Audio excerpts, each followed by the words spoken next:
Hello dear students, welcome to Devika's Commerce and Management Academy. Line organization got an understanding. Now we'll see today staff organization. Who is this staff organization? Staff organization means they are special authority people having expertise knowledge in various fields and they'll be helpful to the line organization people. In line organization, every department, heads of the departments are there. Full authority is given to them, full liberty is given to them. They can take their own decisions, but to help this authority people, line authority people, we are appointing staff authority who are expertised. These people, they just give the advisors, expertise advisors to the line authorities. Sometimes line authority may take these advisors. They can utilize the knowledge of these staff authorities. Sometimes they may not. But sometimes it is mandatory and compulsory. Their staff authority is also part and parcel of the organization. They'll be cooperating, they'll be working with the line organization. This is possible. Anyhow, staff authority is an extra authority, extra appointment by the top management who are going to be helpful to the line management or line organization. How do we understand it? Just two lines you can just understand. In staff organization, staff managers collect information. Staff managers collect information relating to line managers' activities. Line managers' activities, what they are doing. This information is collected by the staff managers and analyze line managers' performance. These people are they'll collect the information related to the activities of the line organization, line authority, and they'll analyze line managers' performance. Not just analyzing, after that they give their valuable advices also. Now just focus. Did you understand the first line? Once again read it. In staff organizations, staff managers collect information related to line managers' activities and analyze line managers' performance. Not only that, staff managers may either have advisory staff authority. Staff managers can be like advisory staff authority. This is one point. Or concurrent authority. Advisory staff authority means they just give the advisors to the line members. Line authority, they give the advisors. Those who give the advisors only, we call them as advisory staff authority. When they give the advisors, line authority may take these advisors, may not. Whereas in the second category, concurrent authority, if the authority, this staff authority, if staff authority comes under the concurrent authority, their advisors has to be taken by the line authority. These are compulsory advisors, but here just a suggestion. Line people, they may or may not, but here if the staff members are in this nature, concurrent authority nature, then these advisors are to be implemented. Like any of this nature can be staff managers. Especially this staff organization, this is implementing in the big organizations. Big organizations, only depending on the heads of the department, it's not going to work out. Sometimes heads of the departments may not be having proper knowledge.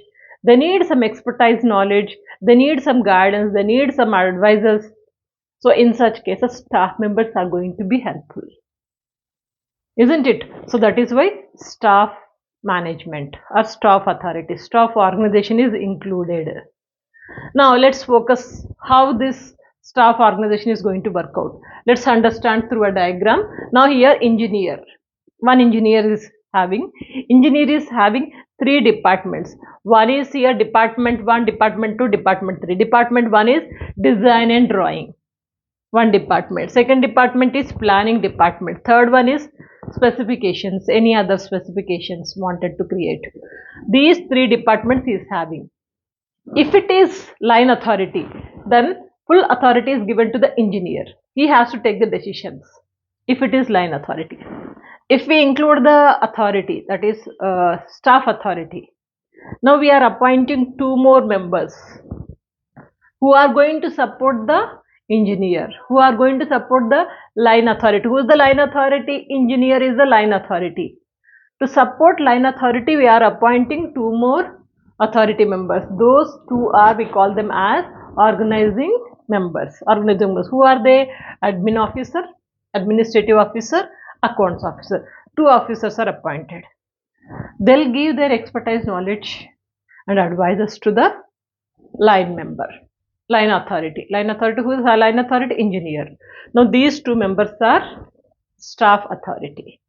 Extra authority appointed by the management, who will be helpful to the line management. Got a clarity? Now let's see functions of staff authority. Line already we have seen. Functions of staff authority. Total 4 functions are there. One is agency of control. Agency of control means the staff authority is having some kind of controlling authorities on few areas. What are those areas? One is functions like organization functions, planning, staffing, controlling, so direction, that organization functions, cost, budget, accounting. These areas comes under the agency of control. This is the one of the important function of the staff authority, agency of control. Second one is agency of service, giving the services. What kind of services? Services like R&D, research and development, personal development and statistical analysis. These services are to be provided by the staff management to the line management. And also agency of advice, staff advisory committee or staff members, they have to give some advices. That we say it as an agency of advice. What kind of advices? In the areas of public relations and also labor relations and legal advisors, economics. Expertise in these areas, public relations, labor relations, legal advisors, economics. This area is different from the line authority functions. So these areas also they have to give the services. And also last one, agency of coordination. Mainly staff authorities, they have to see the coordination between the departments. Coordination means a good understanding, good communication. One department is depending on the other departments when it comes to the functions point of view, isn't it? So this department, like how the communication has to be maintained, how the coordination has to be maintained, like in various departments like planning, production, communication. You take any department, from one department to another department, especially when there is a relation between two departments, like purchasing department and sales department, there is a relation. Sales department and also advertising department, sales department and accounts department, production department and sales department, like various departments are having a small minor relations. That is very important. A good coordination has to be maintained by the staff organization. That is about the agency of coordination. These are the main 4 functions of staff authority. What are the 4? Agency of control, agency of service, agency of advice and agency of coordination. Now let's see the advantages. If you understand the concept of staff organization, advantage and disadvantage, very easy. Now let's see first advantages of staff organization. One is expertise advice is available.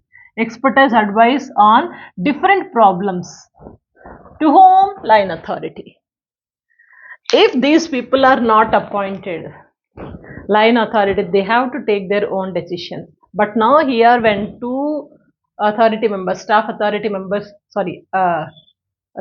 staff authority members are appointed here, then automatically these people are going to give the expertise knowledge and expertise advices to the line authority. One of the biggest advantage of this staff organization. Second one is maintains discipline and stability. If properly maintained, line and staff, everything is going systematically, then we can maintain the discipline and stability also. It's a good growth for the organization and also increases higher authority. Higher authority is increasing. How? Now, for example, the same one will take. He is under the higher authority. We are appointing 2 more staff members. Higher authority is 1 plus 2. It is coming to 3. Higher authority is here increasing. If staff members are not recruited, higher authority will be here only 1. Like whenever you are including this staff authority members, higher authority is here increasing.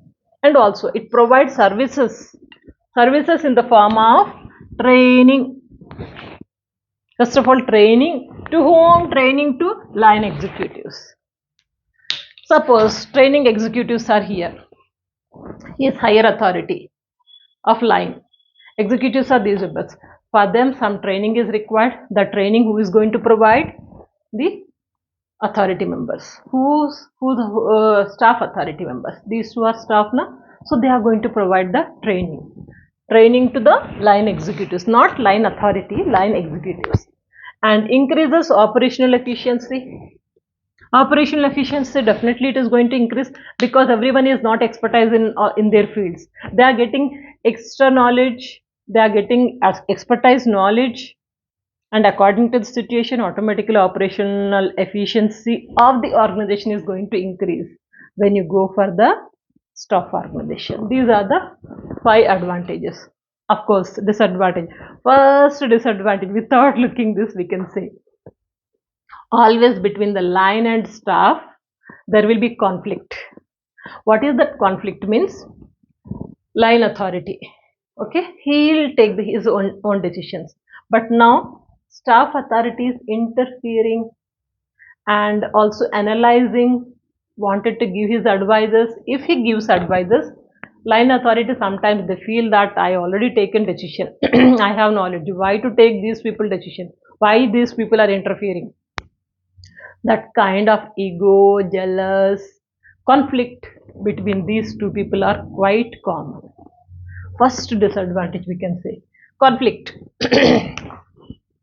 Conflict between line and staff members. As I told you, jealous, ego, and also they feel inferior, superior complex, quite common. And another one is may create confusion. Confusion possibility is there. Everyone is having their own ideologies, own methodologies, own plans, own strategies. They don't accept others. They feel that whatever decision I have taken, it's good. Now interfering by the staff authorities, they're analyzing what these line people are doing, then they are giving their advices.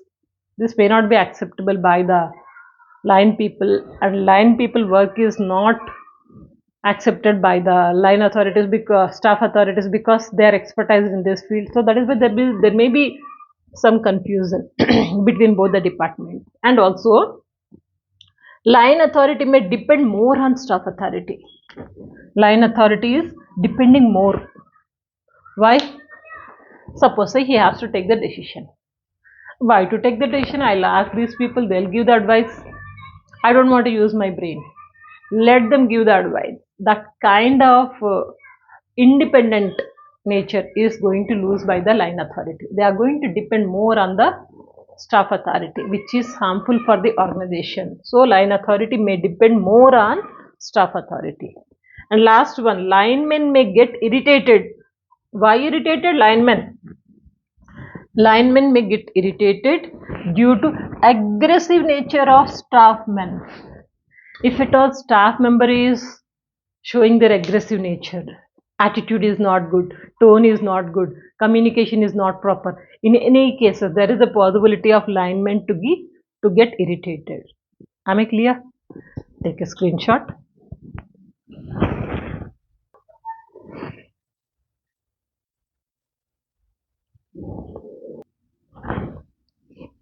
Hope it is clear. Line organization, staff organization. Very important concept. Business organization management, or you can take this HRM. In any way, it is much important. Knowledge is required. Check out the playlist and don't forget to share this video. Stay connected. Good luck.